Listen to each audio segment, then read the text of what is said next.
So, good afternoon, good morning, everyone. This is Costa Jack Tupper KJ, and I'm the Director of Product Marketing here at SafeBreach. I wanted to thank each and every one of you for taking the time to attend our interactive session today. Before we get started, just a reminder that this webinar is being recorded and will be shared with all the registrants and attendees after the event is completed. This webinar will also be available on our website within a day or so. At any given point of time, if you do have any questions, please about the content that is being shared or about SafeBreach, please send them to us via the Q&A function in Zoom webinar. We shall be answering all questions during the Q&A session at the end of the webinar. With that being said, let's go ahead and get started. Typically, tracking security posture is a very crucial aspect of organizational security. And this is done for them to be able to track how they're performing in a much more proactive manner.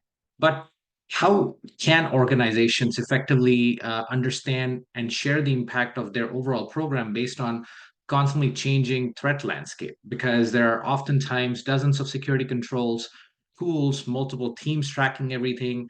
And of course, as I mentioned earlier, the threat landscape is constantly updating and changing as well. To help organizations understand this impact, we had introduced the Security Posture Optimizer a year and a half ago, but which allowed organizations to simplify this process and track their overall posture and their resilience to advanced threats with a single clear score. We have just introduced the ability to track a capability to track posture drift on not just a macro scale that I mentioned earlier, but also on a micro level, which includes the test and simulation level. Our speakers include me and one of our rockstar senior product managers, Shira. Shira is an experienced product manager with amazing customer engagement and customer engagement experience, and also has a lot of experience in tracking software lifecycle processes, feature success, and combining business intelligence with technical proficiency. She's extremely creative and highly passionate about cybersecurity, and that will come across in her presentation today as well. So let's go ahead and get started. So I talked about this. And so the agenda, essentially, we're going to talk about, why do organizations feel the need to track organizational security posture? What is it that they get out of it? But additionally, what can you do with SafeBreach? How can you track environment level posture drift? How can you track test level posture drift? And then we'll go into the demo and kind of put everything, all of these things together. So essentially, what does posture really even mean?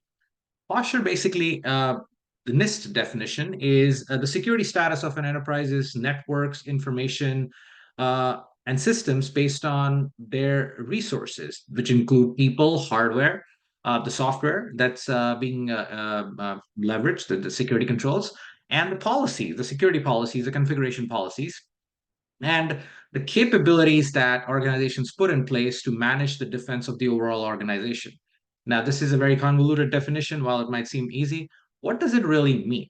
So, in simple words, a security posture helps organizations understand what current IT assets do they own, because it's important to know what you own before you start tracking how their performance is. Secondly, because there are so many different teams managing those IT assets, security posture can help you understand who is managing those IT assets and if those IT assets are even performing the way they are expected to be performing. And lastly, putting all of this together, the security posture will help you understand your overall attack surface because of all these other factors, and your overall organizational weakness to advanced threats or threats of any sort. So, how does security posture, really help the organization? I've covered, a lot of it in the previous slide, but just an overview, understanding of the overall attack surface.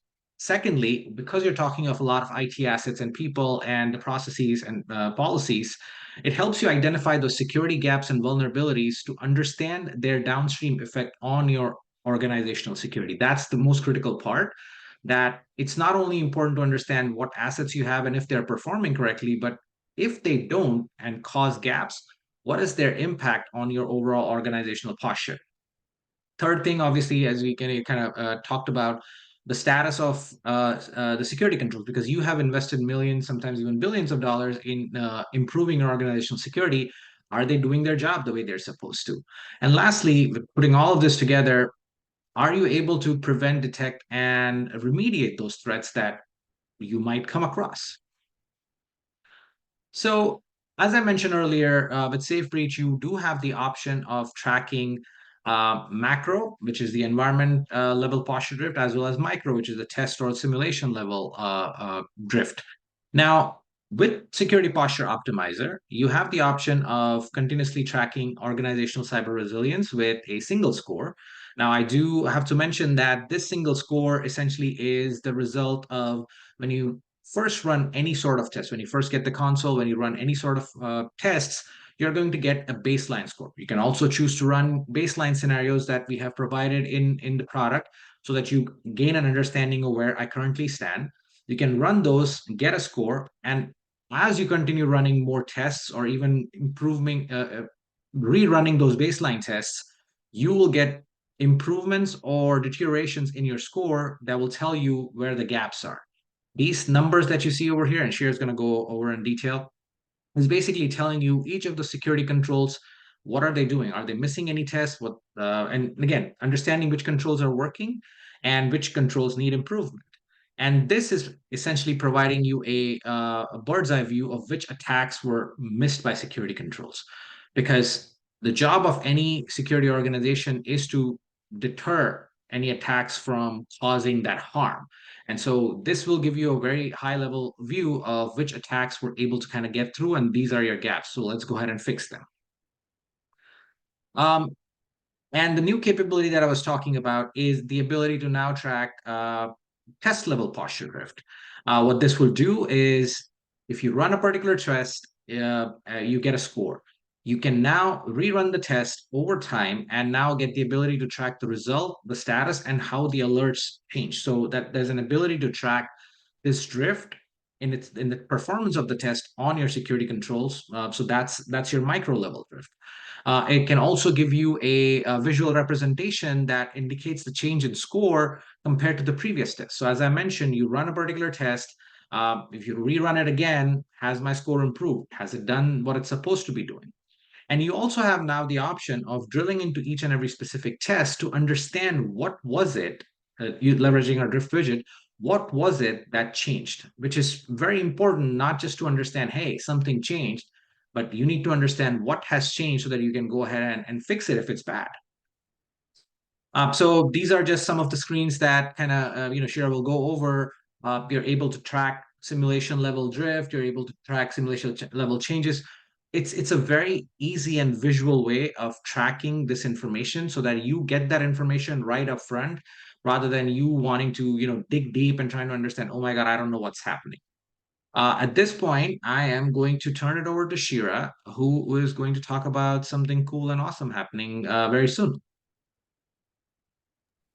Great, thanks, KJ.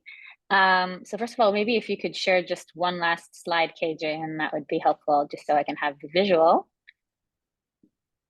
Oh, sorry, my bad. My apologies. I stopped sharing. No worries.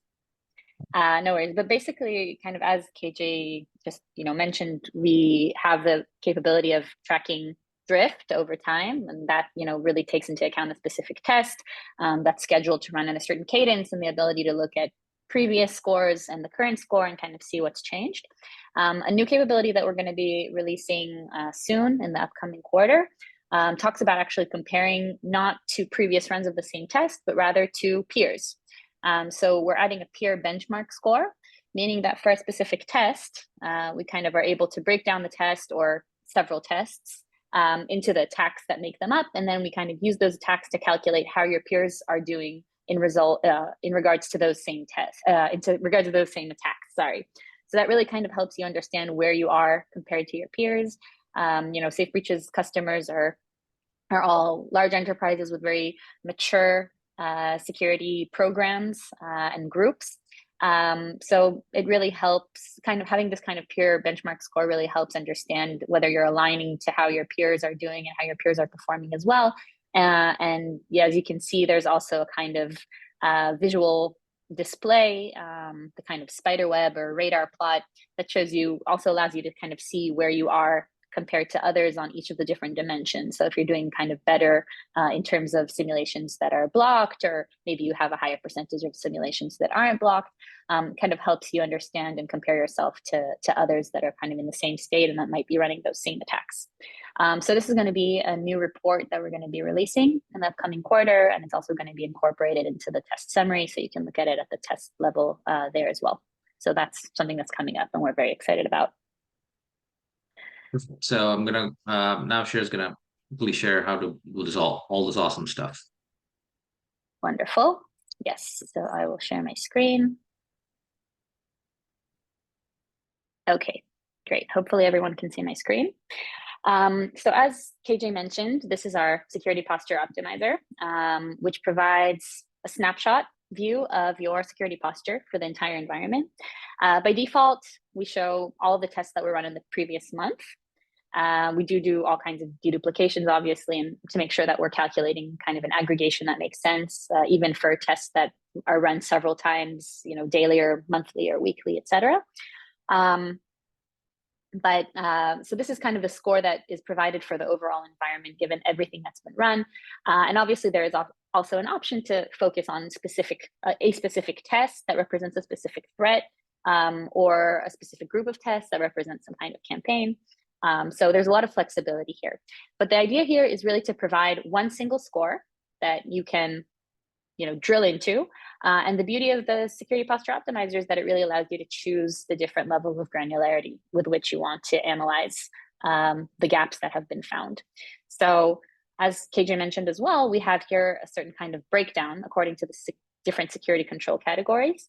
And this is also an interactive widget. So you can also kind of drill into the different results. So in this particular case, by default, we'll be looking at the simulations that haven't been blocked, since these are our gaps and this is where we want to focus our efforts. But we can also focus on the things that were blocked and kind of understand which controls are doing a better job of blocking. If we want to focus here on the simulations that weren't blocked, we can look here and we see that kind of the larger the number is, that means the larger percentage of not blocked simulations that we had. And that kind of indicates that we would want to put more effort into fixing that. So in this case, for example, if we're focusing on emails, that means that 57% of the simulations that are email simulations weren't blocked. And if I have an email gateway in place, for example, and I have certain rules and configurations that I assume would stop malicious email activities, then that's something that I would want to look into. I would be able to drill in, understand exactly what wasn't blocked, and make sure that I'm adding any indicators into my controls to make sure that when I rerun this test, they will get blocked by the relevant control, and make sure that way I'm kind of constantly improving my posture in the context of email, for example. So you have the ability to kind of drill in. As I mentioned, this is the overall score. You can drill into a specific security control category. And within the security control category as well, you can kind of drill into the types of simulations that weren't blocked.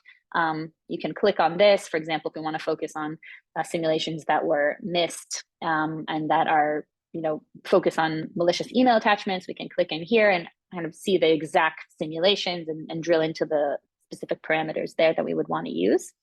So that's kind of one way of using the security posture optimizer. I'll note that in terms of the overall score that I mentioned before, this is a score that actually focuses on what was blocked and detected.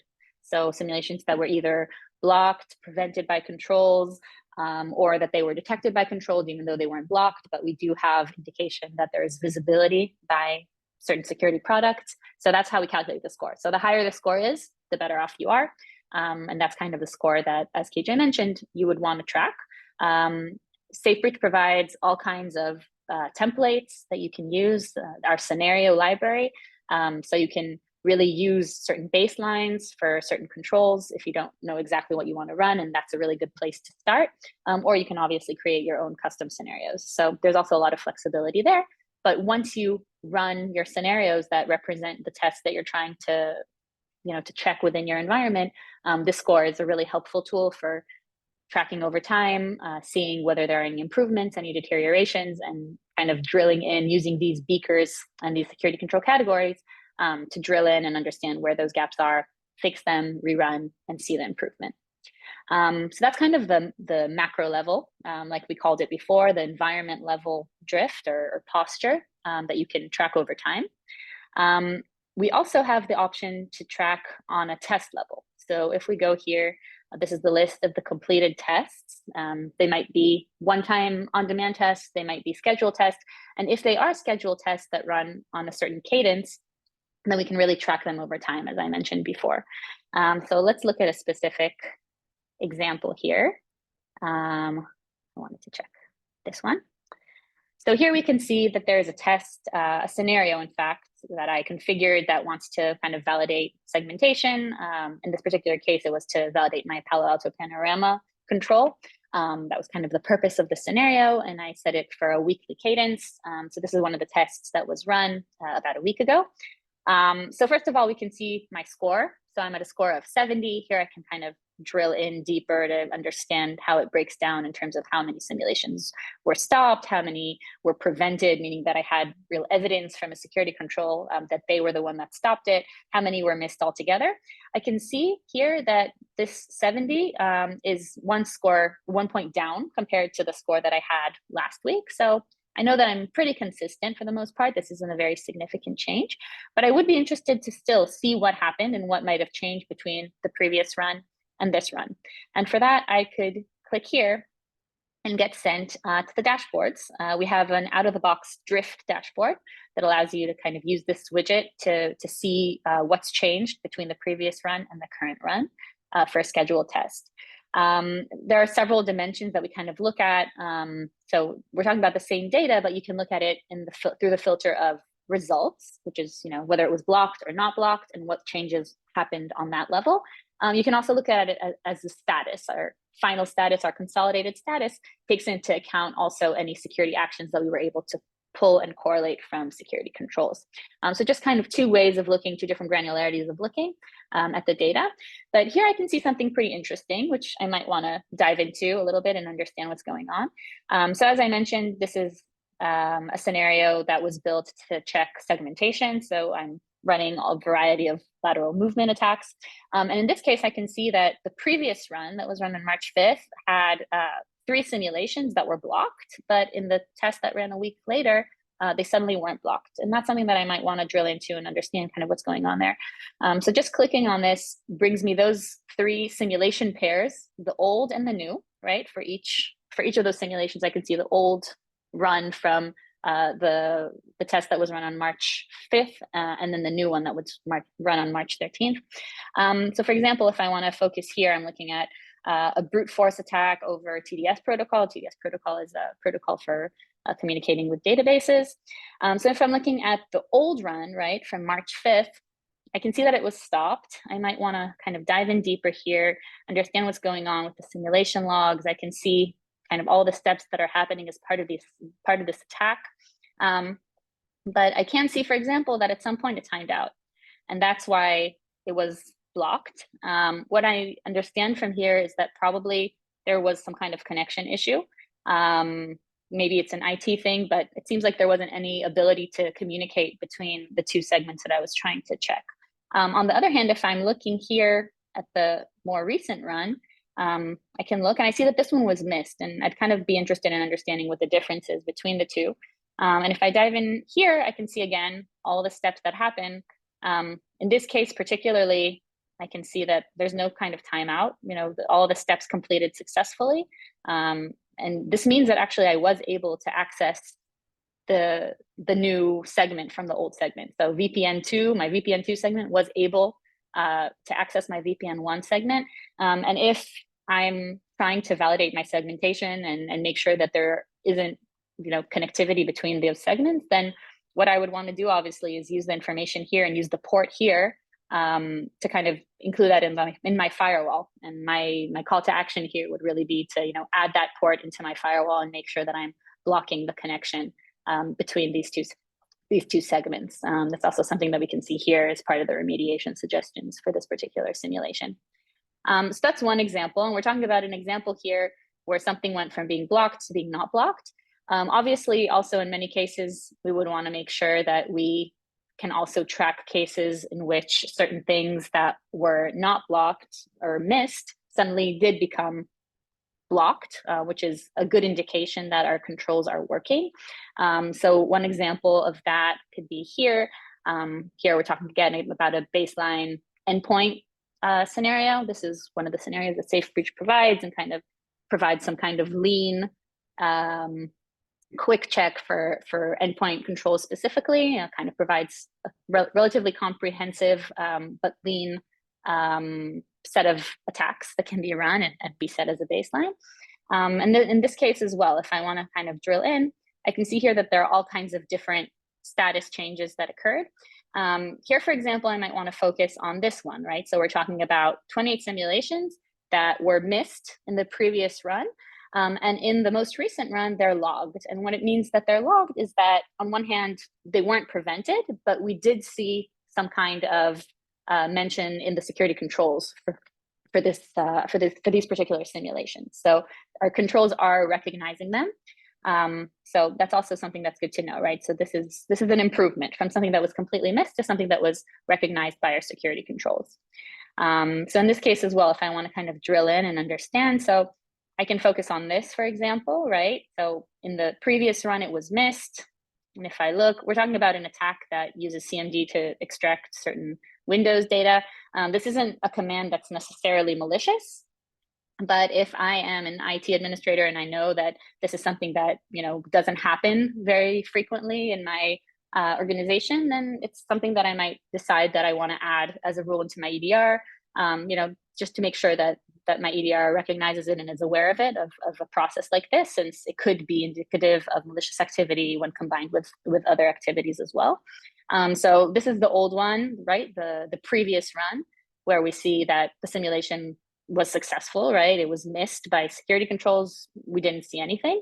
But if we focus on the newer run, right, the more recent run, here we can see it here. This one is the one that's logged. So here we can see that still it was missed, right? It wasn't blocked by any controls. But if we drill in here to the security events tab, we can see that CrowdStrike, which is our vendor, it's integrated via Splunk. But we see that they saw this action, they saw this process, they decided to allow it, they decided not to prevent it, but that they did recognize it, and I could take that further to my EDR rules and decide if that's sufficient for me, if I want to make any changes within my rule to recognize this particular process. So that's another example. I will mention also that this information is exportable to CSV. So if this is something that you want to share with remediation teams, that's very easy to do as well. And they can drill into the parameters there, even if they don't have access to the SafeBreach platform. And the last thing that I wanted to mention is also that at the test summary level, you can also download a test summary PDF here that kind of includes a lot of information that's here, as well as a trend line for the score. So that's also something that can really help you see if you're improving or if there are any dips or deteriorations in the score, and kind of use that as an indicator of where you need to focus your efforts. The last thing that I wanted to mention actually is, if we go back to this example, that these pairs that I mentioned before, they're based on a tracking ID. So here we've got this value called the tracking ID. And this is really kind of drift at the simulation level. So if we want to go here to simulation results and use this particular tracking ID, that really allows us to view the whole history of this particular simulation, a simulation being a certain attack type between a certain attacker and a certain target. But that really allows us to see kind of over time how a particular type of simulation has been acting and has been performing within our environment over time. So we can see that there have been changes here, and that could be a really helpful tool for understanding kind of what kind of configuration change or lack thereof might have led to this kind of difference. So that was kind of my quick demo. As I mentioned, the test summary PDF includes information about the drift as well, as does the email kind of that we provide whenever a simulation or a test completes. We provide this drift email. So it's really important for us to be able to externalize the drift information and make it available so that you can really understand and track what changes have been made over time, and make the appropriate kind of remediation fixes, and then rerun and see how your score is improving, both on the environment level and on the test level. So that was my quick demo. And I'd be happy to answer any questions. Perfect. Thank you so much, Shira. So again, just a reminder, you can leverage the Q&A functionality in Zoom webinar to ask any questions that you might have about the content that was shared today or about the SafeBreach product. We did get a couple of questions here. The first question is, how many minimum scenarios or simulations should I be running to get a good baseline score? Okay, so as I mentioned before, we have a set of several baseline scenarios that do a really good job of kind of choosing a wide array of the different types of attacks for a specific control, but without being too heavy, without being something that we would take very, very long to run. So the way that we see it, the way that we built it, is that for each control, there's a baseline. There are also, I think, several levels of baseline. So you could do a kind of a more comprehensive one or a leaner one, based on how detailed you want the baseline to be, or how rich the specimens that you're basing your baseline on. So there's really a lot of options and a lot of flexibility, but we do provide the different baseline scenarios for each of the controls, and that's a really good place to start. And obviously they're customizable. So if you want to add on top of that, if you want to remove, there's always that option. So I don't have a real specific number, but whenever we have new customers joining, we always encourage them to start with our baselines, and from there they kind of get the hang of what kind of attacks are more important for them and what they would want to run. So that's usually a good place to start. Okay, thank you. Second question that we have here is it possible for me to share the drift information that I'm seeing for a specific test that I'm tracking over time as compared to the overall environment level drift? Yeah, so that's actually the test summary PDF report that I mentioned before. So that one really has a trend line, and if you have a specific test that represents a specific type of threat that you're interested in running over time and tracking over time, so that's a really useful report, and it can obviously, since it's downloadable, it's very easy to share with executives, et cetera, to kind of show them how you're improving over time in the context of a specific threat that you're testing. Perfect. That is all the questions we have so far. We still have a couple of minutes. If anyone does have any questions, please feel free to ask now, or we will give you. Well, it's on time, so I think we're good. So if at any given point of time you do have any other additional questions, please feel free to leverage our website and request a personalized demo based on your needs. We can go ahead and answer not only these specific questions, but anything else that you might have. If you're an existing SafeBreach customer and you have questions about this, please reach out to your customer success or technical account manager, and they'll be more than happy to walk you through all of this. With that being said, thank you again to Shira for taking the time to present this interactive demo, and thank you to each and every one of you, all the attendees and the registrants, for joining and staying with us. Have a wonderful rest of the week. Take care, everybody. Thanks, everyone.